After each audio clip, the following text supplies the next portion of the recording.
Tesla. A name that's become synonymous with electric cars. A bit like Jeep for 4x4s or Hoover for vacuum cleaners.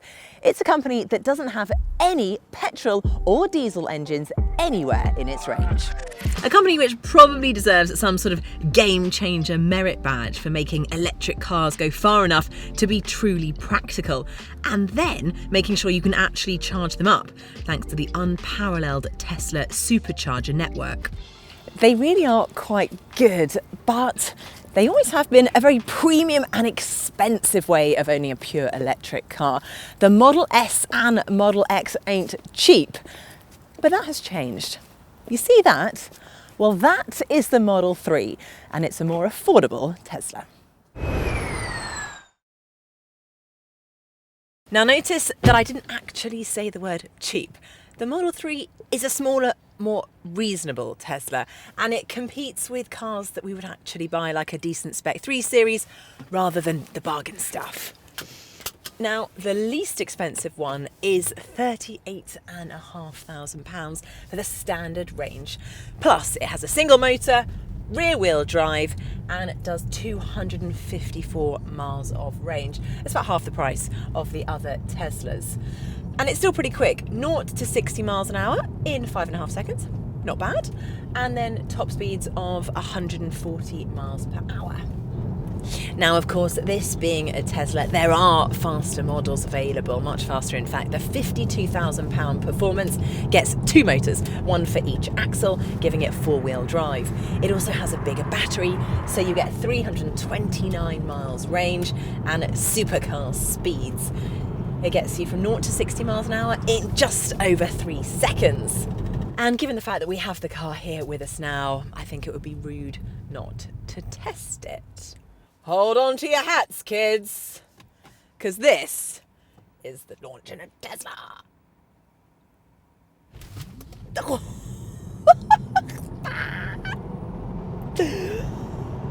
Woo! Okay, one piece of advice. I suggest you go and do some neck exercises before, because that's going to cause some pain if you do that too many times. But do you know what? Despite all the impressive speedy stats, this still feels like a serene way of getting about. It just feels like a Tesla.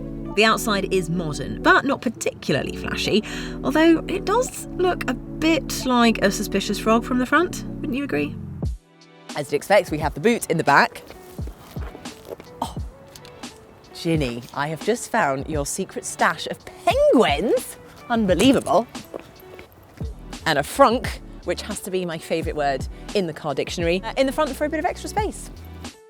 It's got 5 decent seats, which are vegan friendly, by the way, 4 doors, and all the practical touches that make it easy to use, so it's a perfectly acceptable daily drive. Now, if you've never experienced a Tesla before, you are going to need one of these to get inside. You can say goodbye to chunky car keys. This will fit in a slim leather wallet. A quick flash of the key card down the side of the car and you are in. You can also use the Tesla app. And once you open the door, yeah, that's quite different from a normal car, isn't it? This is the 15-inch touchscreen display, which controls pretty much everything in the car. And yes, although it is a little bit intimidating at first, it actually works really well once you get used to it. Think of it a bit like when you get a new phone. You just need to spend a little bit of time setting it up, getting to know it, getting comfortable with it, and then you fall madly in love with it, I promise. It's also the bit of kit that actually allows the Model 3 to receive all the over-the-air updates, just like that on your mobile. But we're not just talking about new styles of emoji.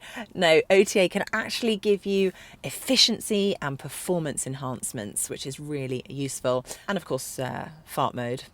For those of us with less developed sense of humour, Tesla can make your car sound like a whoopee cushion.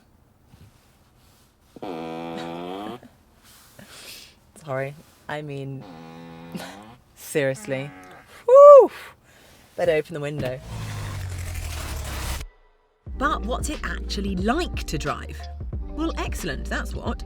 It's comfortable, easy to see out of, very airy with this panoramic glass roof, and incredibly quiet when you're heading, well, pretty much anywhere, but that's true of all EVs. The four-wheel drive in this one means that it feels secure, and even in bad weather you won't have problems as long as you've got the right tyres. It's not the most clinical of cars, it's not the most direct as something like the Porsche Taycan EV sports car, but it's plenty fast and capable enough of having a bit of fun.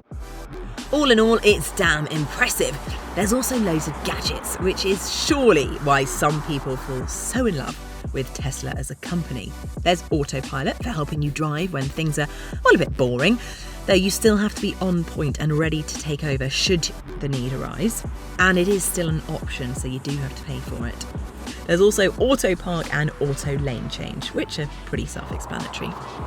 All that stuff, along with speed assist, automatic emergency braking and other helper systems, mean that the Model 3 also gets a maximum 5 stars from Euro NCAP, the body that decides how safe our cars are.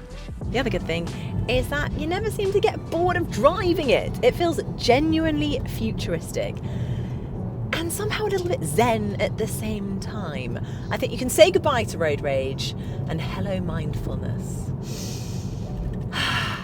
Of course, there's the practical stuff too. The Model 3 can use any of the Tesla's 14,000 chargers, and the sat-nav will route you to the nearest available one. Then you just pay as you go. It really is one of the big plus points about owning a Tesla, and something that many owners say is a massive bonus. Plugging it into one of those means you can charge from 10 to 80% of your battery in around 30 minutes, while a standard 7.2 kilowatt home wallbox charger will take you from 10 to 100% in about 13 hours. There's a 4-year, 50,000 mile warranty on the car and an 8-year, 100,000 mile promise on the battery and the drivetrain. And although there have been some concerns in the US about quality control as Tesla try to keep up with a massive demand for this car, all the cars that we've seen so far have been built as well as you'd expect from a competitor, be that Jaguar, BMW or Mercedes. The truth? Well, it doesn't feel like a cheap Tesla. It just feels like a scaled down Model S, a slightly more usable Tesla. The fact that it's more affordable almost seems beside the point, apart from the fact that it is actually the entire point of this. But you get what I mean. So, time for the verdict. Should you buy one? Well, if you're in the market for a first pure EV, then this undoubtedly is one of the most practical. The long-range car will happily get you 300 plus miles on a single charge. It's stylish, it comes with plenty of kit, and I do really think that the design is so unique. You know you're driving something special. It handles brilliantly, it's fast enough in any spec, and with over-the-air updates, it gently improves itself over time. So there really aren't that many downsides. A cheap Tesla? No, not quite, but in terms of value for money, I really do think this could be a winner.